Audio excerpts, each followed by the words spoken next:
بعد 18 سنة فراق جمعتهم السوشيال ميديا تاني من جديد.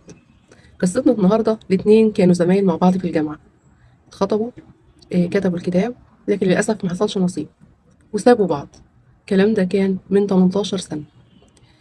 مرت بيهم الظروف والأيام والسنين، هو اتجوز وخلف وعمل أسرة، وهي للأسف أكتر من مرة اتخطبت لكن ما حصلش نصيب. وفجأة تجمعهم الظروف تاني عن طريق السوشيال ميديا، يتعرفوا على بعض من جديد ويتواصلوا مع بعض ويبدأوا يتكلموا. في الوقت ده عرض عليها هو الزواج، إن هو يتجوزها، بس للأسف المرة دي هتبقى الزوجة التانية.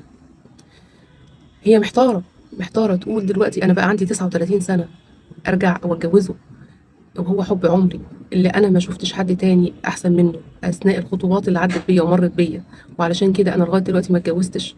فهو بالنسبة لي حب عمري، وكمان فرصة ليا عشان أخلف قبل سن ما يكبر أكتر من كده. في نفس الوقت حيرانة أعمل إيه في زوجته اللي هي الزوجة اللي عاشت معاه 18 سنة.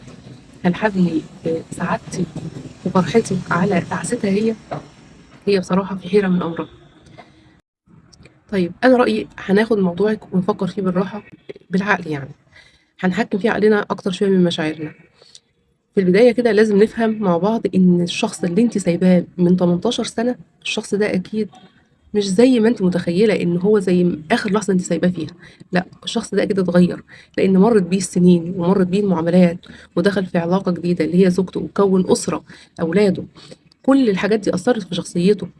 فما تتخيليش في البداية كده إن انت سايباه زي زمان هتلاقيه دلوقتي حالا بنفس الشخصية وبنفس المشاعر وبنفس الطباع.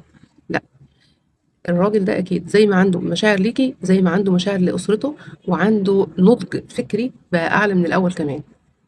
لكن مشاعركم مع بعض، أو الظروف اللي جمعتكم مع بعض في الفترة الأخيرة صحصحت عندكم المشاعر الحب القديمة اللي كانت أيام الجامعة.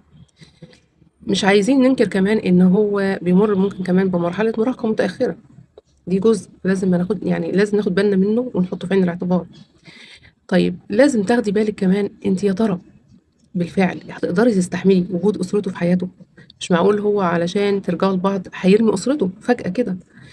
وبعدين هو بيقول لها أنا زوجتي طيبة وهتقبل بالوضع الحالي اللي إحنا إن أنا هاجوزك.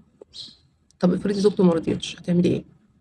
وافرضي أنتِ ما قبلتيش على الوضع الحالي الجديد إن أنتِ هتبقي الشخص ده كان زمان اللي أنتِ فاكراه إن هو هيرجع لِك زي ما هو زمان ليكِ لوحدِك، وده للأسف مش صح.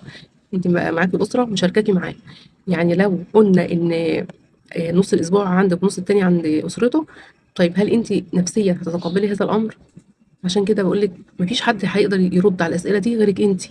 هل قدرتِك هل قدرتِك أنتِ تستحمل وتستوعب وجود يعني حد تاني بيشاركِك فيه والّا لأ؟ طيب إن حسيتِ إن أنتِ ما تقدريش تستحملي الأمر ده، يبقى ارفضي واقطعي علاقتِك بيه، واقطعي الكلام معاه من دلوقتي خلاص، لإن الوضع كله على بعضه مش زي زمان. أمّا لو أنتِ حاسة من جواكِ إن أنتِ فعلًا عندِك استعداد وقدرة إن أنتِ تستحمليه بمشاكله، بوجود ناس تانية في حياتِك اللي هم أسرته، وإن هم هياخدوا جزء من وقته، فخلاص توكلي على الله ونقول لِك مبروك وربنا يتمم لكم على خير. لكن كل اللي هيقدر يجاوب على الأمور دي كلها هو أنتِ ومدى قدرتِك أنتِ. ما ينفعش أنا أقول لِك استحملي، ده خلاص ده حُب عمرِك وآخر فرصة ليكِ زي ما أنتِ قُلتِ في البداية، ويالّا انتهزي الفرصة دي وgo on وتوكلي على الله واتجوزي. ما أقدرش أنا أقول لِك كده. لازم أنتِ اللي تُقفي مع نفسِك وقفة فيها صدق كده وصراحة، هل أنا أقدر نفسيًا أستحمل وأستوعب إنه هيتاخد منّي جزء من الوقت، وإنه مش هيكون ليّا لوحدي كل الوقت والّا لأ؟ لو أنتِ تقدري ت ت يعني خلاص أوكي تستحملي الأمر ده، تمام، ربنا يتمم لِك على خير. طب لو أنتِ ما تقدريش تستحملي الأمر ده، يبقى زي ما قُلت لِك كده اقطعي العلاقة دي، وربنا يا رب يكرمِك ويرزقِك بشخص تاني عن قريب، يكون زوج صالح ليكِ وظروفه تكون مناسبة أكتر ليكِ.